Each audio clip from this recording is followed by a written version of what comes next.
Battle Through the Heavens prequel, The Legend of YOLO. Chapter 38 tahun. Pada saat ini yang dia hadapi adalah Boncil Lingflem yang mengamuk. Yao Chen dengan roh kuatnya adalah alkemis terbaik yang menundukkannya. Ini adalah pertarungan jiwa, pertempuran yang berbahaya dan berfluktuasi dengan cepat. Tubuh roh Yao Chen dihancurkan oleh Boncil Lingflem berkali-kali, tetapi setiap kali benih jiwa akan menyerap kembali semua partikel spiritual di sekitarnya dan tubuhnya sekali lagi akan terbentuk. Sedangkan untuk Boncil Lingflem, energi spiritualnya juga tampaknya tidak terbatas. Tidak peduli berapa atau berapa kali Yao Chen menyerangnya, itu juga bisa muncul kembali dari ketiadaan. Setiap kali menjadi semakin keras. Perlahan-lahan Yao Chen mulai merasakan tekanan. Benih jiwanya adalah representasi eksternal dari tekad kuatnya. Ketegangan yang dia rasakan segera menyebabkan benih jiwa menjadi di ambang kehancuran. Sementara Boncil Lingflem menjadi lebih keras seolah-olah itu juga bisa merasakan kekuatan Yao Chen memudar. Merasakan kemenangan, ia bersiap untuk menelan Yao Chen. Itu jelas akan memungkinkan Boncil Lingflem menjadi lebih kuat dari sebelumnya. Itu adalah transformasi yang dinanti-nantikannya. Tepat pada saat ini, pikiran Han Sansan mulai berdengung. Adegan di depannya berubah. Dia melihat wilayah yin yang ekstrim dan dingin yang ekstrem, di mana matahari dan bulan berpotongan. Cahaya putih salju tumbuh dalam penglihatannya. Ada banyak mayat binatang kuat di sana, dan bahkan beberapa kerangka berbentuk manusia purba. Di antara mereka bahkan ada mayat naga. Semua keberadaan kuat ini sekarang telah menjadi mayat yang merupakan bagian dari altar tulang besar. Dari altar ini muncul fluktuasi yin yang ekstrem dan dingin yang ekstrem. Semua jenis esensi misterius langit dan bumi telah dipanggil di sana. Dari tulang altar tiba-tiba keluar cahaya putih yang membumbung ke langit, membawa bergulingnya petir. Langit yang gelap segera berubah. Cahaya putih menyilaukan menerangi langit. Petir biru seperti jaring padat di seluruh langit. Cahaya putih perlahan memudar, mengungkapkan nyala api. Tidak, benih nyala api. Itu adalah bola kecil hanya seukuran ibu jari dan tampak sangat rapuh, sehingga angin sepoi-sepoi bisa memadamkannya. Namun semua mayat kuat yang tak terhitung jumlahnya di altar tulang memiliki semua esensi mereka ditarik ke dalam benih api itu. Benih api mulai tumbuh lebih kuat dan lebih besar. Akhirnya semua tulang berubah menjadi debu. Bahkan mayat naga purba yang tidak taku tapi setidaknya ditelan sepenuhnya oleh tuna sapi putih itu, tidak menyisakan satu pun tulang yang tidak tersentuh. Boncil Lingflem. Tidak, ini bukan Boncil Lingflem sejati. Pada titik tertentu, nyala api panas telah turun dari langit. Api langit juga sepenuhnya putih. Di dalamnya ada ratapan dan tangisan yang tak terhitung jumlahnya seolah-olah telah memenjarakan jiwa yang tak terhitung jumlahnya. Ini adalah jiwa api spiritual yang lahir dari konsumsi jiwa para ahli yang tak terhitung jumlahnya. Itu memiliki potensi untuk juga menjadi api surgawi. Namun tepat pada saat ini, Boncil Lingflem, semu, menyerbu ke jiwa api spiritual di langit untuk mengkonsumsinya. Konfrontasi antara api didasarkan pada panasnya mereka. Dua kekuatan ekstrem ini akan saling memakan, membentuk perpaduan waktu berlalu. Mungkin itu hanya momen singkat atau mungkin 100 tahun berlalu. Kedua api itu menghilang, pada akhirnya meninggalkan api surgawi yang sangat panas dan sangat dingin. Ini adalah Boncil Lingflem yang sebenarnya. Membakar segala sesuatu di sekitarnya agar tumbuh lebih kuat. Pembakaran tanpa batas yang dapat menelan dan memurnikan semua jenis energi. Pada akhirnya, sedikit kesadaran lahir dari nyala api. Itu terus menjadi lebih kuat dari waktu ke waktu. Begitu ia memperoleh kesadaran, ia akan bisa menjadi kuat tak terhingga jika diberi waktu yang cukup. Seharusnya seperti itu. Namun api surgawi lain telah muncul di langit. Adapun apa Heavenly Flame itu tidak bisa dilihat. Tapi api surgawi itu mampu membakar dan memengaruhi waktu dan ruang. Aturan dunia tidak ada di depannya. Ruang melengkung dan memutar, air mengalir ke atas, cahaya menjadi bayangan, bayangan menjadi cahaya. Eksistensi sekuat Boncil Lingflem langsung ditelan oleh api surgawi ini, kegelapan menyebar kemana-mana. Penindasan tanpa akhir, ekstraksi, pembekuan, pembakaran, seolah-olah telah terperangkap di api penyucian selama puluhan ribu tahun. Cahaya menyala dan nyala api yang tak terhitung jumlahnya terbangun. Mereka semua berada di area di mana pertempuran telah memusnahkan segalanya. Tidak ada kehidupan, dan setitik debu pun tidak bisa ada di ruang itu. Ada gelang-gelang giok memancarkan tekanan yang menakutkan. Tekanan itu persis sama dengan yang diberikan oleh api surgawi yang telah menelannya di awal. Boncil Ling Flame adalah salah satu api lain yang tak terhitung jumlahnya di sana yang sama kuatnya seperti itu. Begitu terbangun, segera melarikan diri dari tempat itu. Hidung Han Sansan berdarah, menatap Boncil Ling Flame. Dia menyadari gambar itu adalah asal dari Boncil Ling Flame. Ini, altar pengorbanan yang telah dibentuk dari tulang ahli yang tak terhitung jumlahnya. Api roh spiritual yang telah turun dari langit, itu pasti tidak terbentuk secara alami. Dan untuk api surgawi yang kuat yang telah muncul dan menelan Boncil Ling Flame, itu bahkan lebih aneh karena itu telah muncul. Ini semua terlalu kebetulan. Mungkinkah di dunia ini, api surgawi mengambil inisiatif untuk memadamkan api surgawi lainnya dan kemudian menelannya sebagai makanan? Duar, cahaya terang datang dari langit. Tubuh roh Yao Chen sudah memasuki posisi yang lemah. Adapun binatang yang kuat berasal dari Boncil Ling Flame telah berubah target. Matanya yang sedingines beralih ke Han Sansan untuk pertama kalinya. Kamu bisa bersinkronisasi dengan jiwaku dan merasakan segalanya. Saya harus makan dulu. Hanya Han Sansan yang bisa mendengar suara ini, suara Boncil Ling Flame. Tapi itu bukan suara, dan itu bukan kata-kata yang diucapkan. Itu adalah semacam pesan mental, koneksi melalui ketiadaan. Hanya dengan menyentuh roh mereka, mereka bisa bertukar pikiran. Mengapa? Han Sansan secara aluriah menggunakan metode yang sama untuk menjawab. Rohnya membentuk koneksi aneh dengan Boncil Ling Flame. Hanya dengan mengonsumsi orang lain saya bisa tumbuh lebih kuat. Saya ingin menjadi seperti itu. Han Sansan melihat api surgawi yang kuat di dalam pikiran Boncil Ling Flame. Itu menelan api surgawi yang tak terhitung jumlahnya. Di antara mereka api surgawi yang tak terhitung jumlahnya adalah mereka yang bahkan lebih kuat dari Boncil Ling Flame. Orang gila, kata itu mungkin biasanya diperuntukkan bagi manusia. Tetapi itu tidak bisa lebih sesuai berdasarkan apa yang dia lihat dalam pikiran Boncil Ling Flame. Setiap jenis api surgawi memiliki sifat uniknya sendiri dan caranya sendiri untuk menjadi lebih kuat. Meniru orang lain hanya akan menyebabkan orang yang kuat menjadi lemah.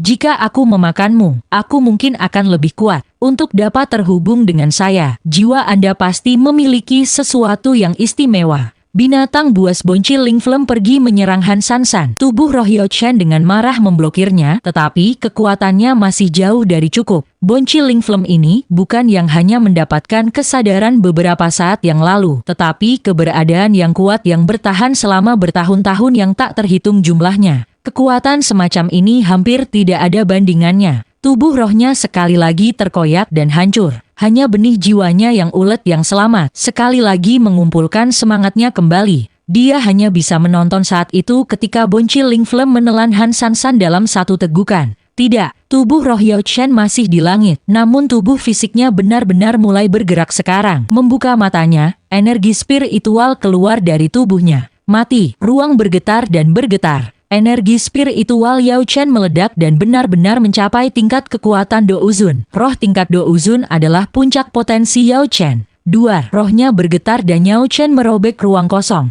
Api tersembunyi segera muncul di depannya. Ini adalah tubuh sebenarnya dari Boncil Ling Flame. Binatang itu hanya penampakan luar. Han Sansan saat ini telanjang dan disempurnakan dalam tubuh api yang tersembunyi. Yao Chen meludahkan seteguk darah dan sekali lagi mengulurkan tangannya dan mencakarnya. Boncil Ling Flame mengeluarkan pekikan sedih dan benar-benar melepaskan Han Sansan. Itu terbang ke udara, terbakar dengan intens. Jiwa-jiwa tertekan yang tak terhitung jumlahnya dalam nyala api muncul sekarang. Tampaknya memberontak. Kamu sudah makan terlalu banyak dan tidak punya kekuatan untuk mencernanya. Apakah kamu tidak tahu jika kamu makan terlalu banyak kamu akan meledak? Kepala Yao Chen bergetar dan beberapa luka berdarah muncul di kepalanya. Darah menyembur keluar dari lubang itu. Tubuhnya benar-benar tidak dapat menahan serangan spiritual tingkat Douzun semacam ini. Tubuhnya runtuh dan menghilang. Tetapi sebelum itu terjadi, dia seperti Douzun yang sebenarnya. Ini adalah kondisi yang sangat aneh.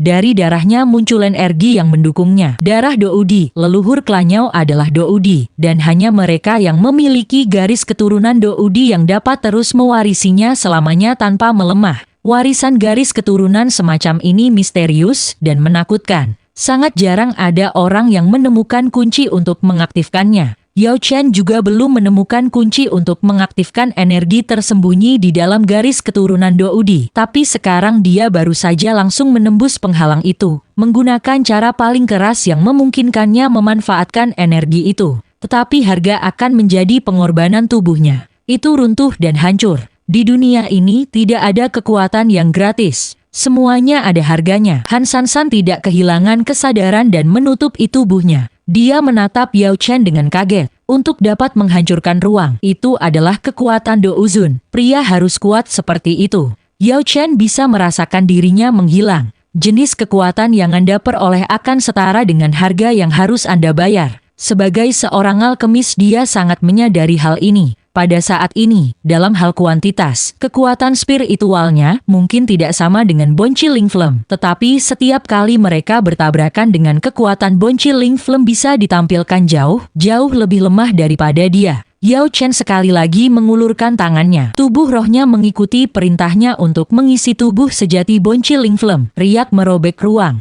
Tubuh roh Yao Chen menyerang langsung ke inti Bonci Ling Flem, membaur dan menggerogoti pikiran Bonci Ling Flem. Ini adalah pertempuran yang sulit untuk digambarkan. Bahkan waktu melambat. Hanya sekejap mata yang terasa seperti ratusan tahun telah berlalu untuk indera tubuh rohaninya. Itu seperti bagaimana suatu hari di surga 10.000 tahun di bumi. Pada akhirnya tubuh rohnya berasimilasi dengan Bonci Ling Flem. Pikiran Bonci Ling Flem telah dikikis dan dihancurkan. Yao Chen tersenyum pahit. Sayangnya saat ini tubuhnya benar-benar hancur. Dia melirik Han Sansan. Tubuh telanjangnya tanpa satu kesalahan dan indah sampai ekstrem. Bagian yang paling mengharukan baginya adalah matanya. Sampai sekarang, dalam kontak 3 tahun mereka, dia tidak pernah merasa bahwa dia cantik. Aku memberikannya padamu. Bonci Ling Flem yang dijinakan turun ke tubuh Han Sansan. Fluktuasi jiwa Han Sansan awalnya sudah mirip dengan Bonci Ling Flem. Ketika api surgawi memasuki tubuhnya, bahkan tidak ada perlawanan sedikit pun. Atau mungkin itu karena akibat dari ditelan oleh Bonci Ling Flem, tapi itu langsung menjadi miliknya.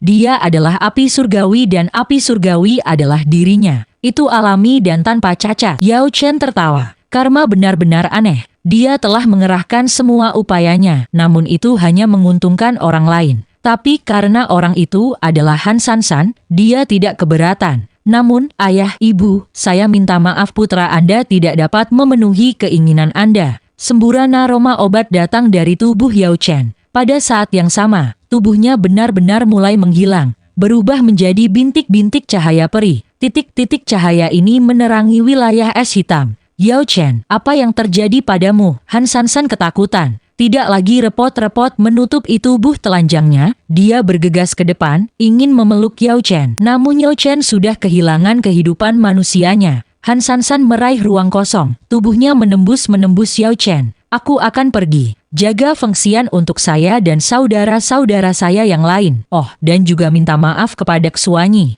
Saya tidak akan bisa membayar kembali pil yang saya berhutang padanya. Tidak, seharusnya tidak seperti ini. Mengapa api surgawi menjadi milikku? Jika Anda mengambil api surgawi maka itu akan baik-baik saja. Itu mungkin saja terjadi, tetapi kamu memiliki tubuh yang dapat dengan sempurna menerima api surgawi. Tapi saya sudah tidak punya energi untuk memaksa api surgawi menyerah. Jika saya melewatkan kesempatan ini, nyala api akan hilang. Ini hanyalah keberuntunganmu. Yao Chen tertawa dengan tenang. Mengulurkan tangannya, dia membelai wajah Han Sansan. Tapi dia sebenarnya tidak bisa menyentuhnya. Air mata mengaburkan matanya. Menatap langit yang penuh dengan cahaya peri yang memegang Yao Chen. Dia tahu dia benar. Menundukkan api surgawi dan menjadikannya milikmu adalah hal yang sangat berbahaya. Bagaimana mungkin mudah untuk memaksa api surgawi untuk menjadi bagian dari kehidupan dan roh Anda sendiri? Dia adalah pengecualian karena dia sangat cocok untuk itu. Tidak, aku tidak akan membiarkanmu menghilang. Tiba-tiba sebuah percikan menyala di benaknya. Dia sekarang berbagi ingatan Bonci Ling Flem karena jiwanya sangat cocok dengan tulang cairannya lah. Jiwa mereka begitu selaras, sehingga Bonci Ling Flem benar-benar merasa bahwa memakan jiwanya akan lebih bermanfaat baginya daripada mengonsumsi jiwa yang sangat kuat seperti milik Yao Chen. Percikan meledak, dia sepertinya mendengar bel besar berdentang. Tiba-tiba sebuah bentukan muncul di benaknya. Ini adalah hal yang sangat terlarang. Dia berhasil bergabung dengan keberadaan yang tidak mungkin ada, Doudi yang sudah menghilang dari dunia ini, Doudi yang tidak mungkin ada, namun sangat terlarang. Itu akan memiliki harga yang benar-benar mengerikan. Wajah Han Sansan memucat, tapi ketegasan memenuhi matanya. Aku masih punya jalan. Jika Anda benar-benar seorang murid Klanyao dan memiliki garis keturunan khusus yang diturunkan dari Doudi, jika kekuatan Anda berasal dari garis keturunan Doudi yang misterius, saya punya cara. Boncil Lingflem yang baru saja menjadi bagian dari jiwanya sekarang meletus keluar dari tubuhnya dan mengisap cahaya peri di langit. Cahaya peri adalah potongan-potongan tubuh pecahan jiwa Yao Chen. Formasi hebat darah, api surgawi dikorbankan untuk dewa dari luar dunia ini. Doudi besar yang melampaui waktu dan ruang. Keturunanmu menawarkan pengorbanan. Dua. Han menggunakan api surgawi untuk membentuk formasi Dou yang besar. Membentuk sungai aneh yang sepertinya mencapai ruang dan waktu yang lalu. Ini dari ingatan Boncil Lingflem. Siapa yang tahu berapa lamanya lah tulang dingin ini telah ada. Teringat rahasia yang tak terhitung jumlahnya di dunia ini. Desahan yang jauh datang dari waktu ke waktu sebagai reaksi atas teknik rahasianya. Di dalam sungai panjang terdengar semburan. Tidak ada yang bisa ada di luar karma. Jika Anda menginginkan kekuatan maka Anda harus membayar harganya. Jika Anda ingin mendapatkan sesuatu, Anda harus siap untuk memberikan sesuatu. Dalam sekejap tubuhnya mulai bergetar. Untuk merekonstruksi Yao Chen, dia harus mengorbankan hidupnya sendiri untuk menjadi bagian dari sungai yang panjang itu. Mengapa Doudis menghilang dari dunia ini? Setelah membuka sungai ini yang melampaui ruang dan waktu, dia tiba-tiba menyadari, apakah kamu akan mengingatku? Tidak, kamu tidak akan. Itulah harganya. Namun, tidak apa-apa, karena selama kamu baik-baik saja, aku senang. Sayangnya aku tidak bisa meninggalkan Boncil Lingflem kepadamu. Itu juga bagian dari harga pengorbanan. Tetapi bagian dari Boncil Lingflem akan tetap ada dan akan ada segel saya di atasnya. Itu sebabnya, mungkin jika kamu bisa menjadi Doudi kita akan bertemu lagi. Baiklah, suaranya berubah menjadi bergumam yang menghilang ke langit. Yao Chen tiba-tiba membuka matanya. Apakah aku berhasil? Berdiri di atas es hitam, dia melihat sekeliling. Itu benar-benar sunyi dan kosong. Mengangkat tangannya, api Dou dinyalakan. Tapi itu tidak memiliki jejak sedikit pun dari Boncil Lingflem. Dia telah gagal. Tepat pada saat ini Yao Chen merasakan sakit yang tak dapat dijelaskan di hatinya. Seolah-olah ada sesuatu yang hilang. Yao Chen tanpa sadar melihat sekeliling, ingin menemukan sesuatu. Tubuh yang tidak sadar berbaring tidak jauh darinya. Feng Xian. Yao Chen berlari ke Feng Xian yang tidak sadar. Dia mengirim seuntai Douqi ke dalam tubuhnya, mengaktifkan Douqi di dalam tubuhnya. Saudara Chen, apa yang terjadi pada kita? Apakah kamu berhasil? Yao Chen menggelengkan kepalanya dengan getir. Mustahil untuk berhasil. Boncil Lingflem ini sudah ada selama bertahun-tahun yang tak terhitung jumlahnya. Dalam ingatannya, yang diingatnya hanyalah bahwa dia dan Feng Xian telah mencari Boncil Lingflem dan itu telah berubah menjadi binatang buas besar. Hasil dari pertempuran berikutnya adalah bahwa dia tidak cocok untuk itu, tetapi garis keturunan Dou di dalam dirinya telah menyelamatkan hidupnya. Meskipun dia tidak tahu bagaimana hal itu terjadi, Boncil Lingflem akhirnya menyerah memikirkan memakan jiwanya dan mundur. Apakah nenek moyang Doudi yang melindunginya? Namun, tiba di sini dalam pemikirannya, rasa sakit tanpa nama memenuhi hatinya. Sepertinya dia melupakan sesuatu yang sangat penting. Apa itu? Tidak, sekarang bukan waktunya untuk itu. Kondisi Feng Xian hampir kritis dan dia harus membawanya secepat mungkin. Soal Boncil Lingflem bisa menunggu sampai sekarang. Tapi Feng Xian tidak bisa terus tinggal di zona kematian yang sangat dingin ini. Membawa Feng Xian di punggungnya, Yao Chen dengan cepat meninggalkan zona kematian. Dia tidak mendengar desahan lembut dari roh jauh di kedalaman zona kematian. Han Sansan muncul di langit. Tubuh rohnya transparan dan ditutupi dengan segel misterius yang tak terhitung jumlahnya. Kelai Douqi yang menakutkan datang dari segel itu. Kekuatan semacam itu yang telah melampaui waktu dan ruang ada di mana-mana. Ada di masa lalu, sekarang, dan masa depan. Dia menyaksikan saat Yao Chen pergi. Sebagai bagian dari harga, ingatan Feng Xian dan Yao Chen tentang kedatangannya di sini telah sepenuhnya terhapus. Rantai tiba-tiba muncul dari kehampaan dan melilit tubuh rohnya yang kosong. Sungai panjang sekali lagi muncul dan dalam sekejap menyeretnya ke dalam sebelum menghilang. Di saat bersamaan Han Sansan menghilang, kolom api putih tiba-tiba meraung ke langit. Kekuatan yang hanya khusus untuk api surgawi meledak keluar dari zona kematian dalam penyebaran puluhan ribu mil. Semua makhluk dalam batas itu, apakah itu binatang sihir atau manusia, semuanya meringkuk di depan kekuatan itu. Binatang terdekat dengan sumber es Fallen Spirit sebenarnya langsung ketakutan sampai mati. 10.000 mil jauhnya ada gunung besar dengan kabut berputar-putar di sekitarnya. Seorang pria setengah baya di atasnya tiba-tiba membuka matanya. Di depannya adalah kuali obat yang memancarkan energi obat yang padat. Pil obat yang memancarkan fluktuasi energi yang mengerikan sedang perlahan terkondensasi dalam doflem. Api surgawi, aura api surgawi muncul di dunia ini. Tapi mengapa aura ini meledak di sini? Pria paruh baya itu mengerutkan kening dan dengan cepat membuat beberapa perhitungan. Dengan aura api surgawi meledak sejauh ini, seluruh Central Plain seakan disiagakan. Siapa yang tahu berapa banyak alkemis akan datang untuk memperebutkannya. Tapi tempat ini adalah wilayah aku, King Hua. Tidak ada yang lebih baik berpikir untuk bersaing dengan saya. Kesini, panggil beberapa orang untuk menyegel lubang cacing spasial. King Hua berteriak dan pada saat yang sama, jiwanya mengirim pesan, memanggil beberapa ahli. Sebagai alkemis tingkat ke-7, setiap Dou Wang, Dou Huang, dan bahkan Dou Zong dalam ribuan mil akan mendengarkannya. Beberapa hari kemudian, pusat zona kematian di sumber es Fallen Spirit ditutupi oleh lapisan ahli.